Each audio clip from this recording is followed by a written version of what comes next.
In this video we're going to be looking at transformers, and here's an example from my microwave oven. It consists of two coils, a primary and a secondary, and these are surrounded by a very substantial piece of iron. The iron actually goes through the middle of these two cores, and this is something what we call an E-core. It forms an E-shaped with an end plate on it. The primary is much thicker wire because it carries more current, and the secondary has a lot more windings on it, and we'll see why later. But basically this transformer has 240 volts in and around 2000 volts out. It's what we call a step-up transformer. So what we'll do is have a look at how does this thing work. A transformer relies on two key physics principles: electromagnetism and electromagnetic induction. Electromagnetism is when an electrical current generates a magnetic field. Electromagnetic induction is where a magnetic field causes an electrical current to flow. As you can see, one is just the reverse of the other. The basic transformer construction consists of a primary coil magnetically linked via an iron core to a secondary coil.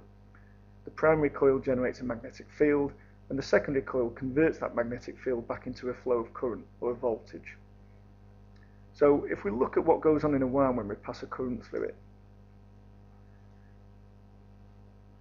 When we pass a current through a wire, the red arrows representing the increase in current flow, a magnetic field is formed. To get a stronger magnetic field, we get more current to flow through the wire. Alternatively, what we can do is use two wires. Doubling the wires effectively doubles the current flow past a certain point, and therefore it doubles the magnetic field strength. We can use this in a transformer to make some very strong magnetic fields by using a coil.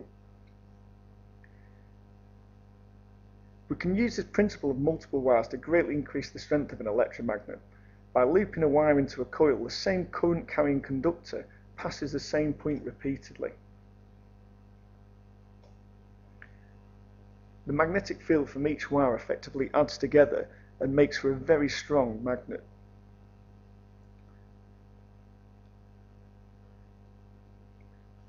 So if we look at what goes on in a transformer core, if we start with our coil of wire, if we now take a cross section through the coil and only consider the wires going into and out of the screen. By convention, we represent objects going into and out of the page using dots and crosses. And imagine an arrow being fired from a bow. If you can see the cross of the feathers of an arrow, it's travelling away from you. If you can see the point of the arrow, it's heading towards you. We can now add the magnetic field of each conductor as we have seen previously.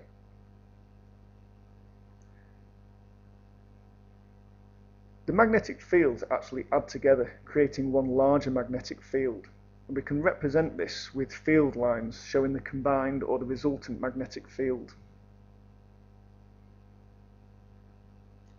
What we can then do is wrap this coil around an iron core instead, or a loop of iron. Now when we do this, because magnetism passes through iron much better than it does through air, we actually find that the magnetic field is constrained within the iron core. It permeates the iron core. Permeates just means travels through, basically. Iron can be several thousand times better at conducting a magnetic field than air. So if we now look at the primary side of the transformer, we can see how we generate this magnetic field which passes through the secondary coil. And what we'll now look at is induction in the secondary coil. The principle of induction involves moving a magnetic field past a conductor. In this view, as we move the magnet through the wire, some electrons move.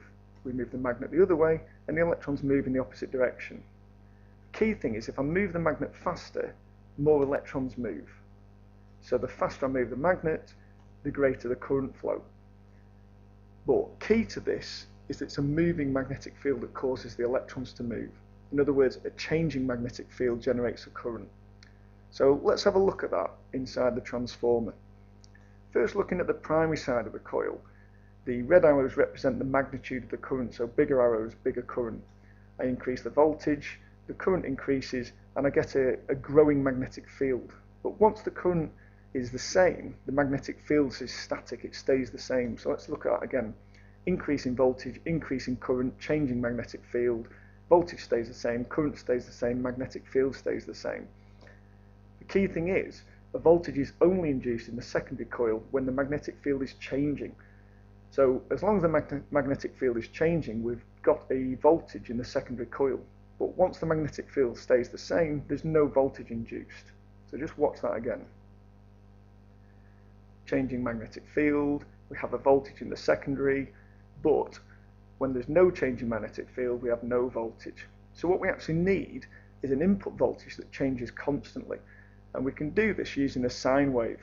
As you can see, the sine wave constantly changes voltage, which constantly causes a change in magnetic field, which means we're always going to have a voltage induced on the secondary.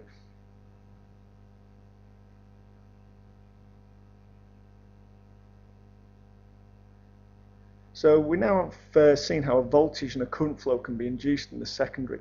The induced voltage depends on the strength of the magnetic field and the number of turns on the secondary coil. More turns on the secondary will generate a larger voltage. The strength of the magnetic field, though, depends upon the number of turns on the primary. So the voltage output of a transformer depends on the relationship between the number of turns on the primary and the number of turns on the secondary. So let's now have a look at that relationship. This is the transformer formula, and it's one that you need to know. It simply tells us that if we take the ratio of the voltages, secondary divided by primary, it's the same as the ratio of the turns, secondary divided by primary. Easiest way is to go through some examples. If we take 10 turns on the primary and 10 turns on the secondary, we look at the ratio, secondary divided by primary, and it's 1. 10 divided by 10 is 1. If we put that into our formula, and then rearrange the formula, what we know is that the output voltage on the secondary is 1 times the voltage on the primary, or that actually both voltages are equal. So equal number of turns, equal voltages.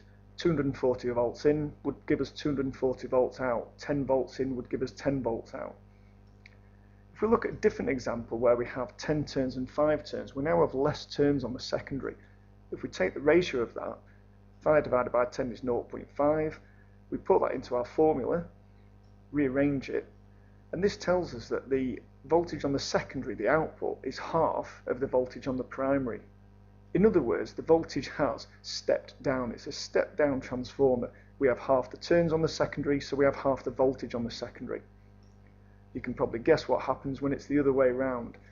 Again, work out the ratio, put it in our formula, rearrange the formula, and this now tells us that when we have twice as many turns on the secondary, we get twice the voltage on the secondary. This is called a step-up transformer. So in summary, voltage causes electrons to flow. Flow of electrons is a current. The current generates a magnetic field. By looping the wire, we can increase the strength of the magnetic field. The magnetic field passes easily through iron, and changing magnetic field induces a current in a conductor. Therefore, transformers have to use alternating currents. They will not work if you just connect them to a battery. The output voltage is equal to the ratio of the number of turns multiplied by the input voltage, or in other words, the ratio of the primary and secondary voltages is the same as the ratio of the primary and secondary coils.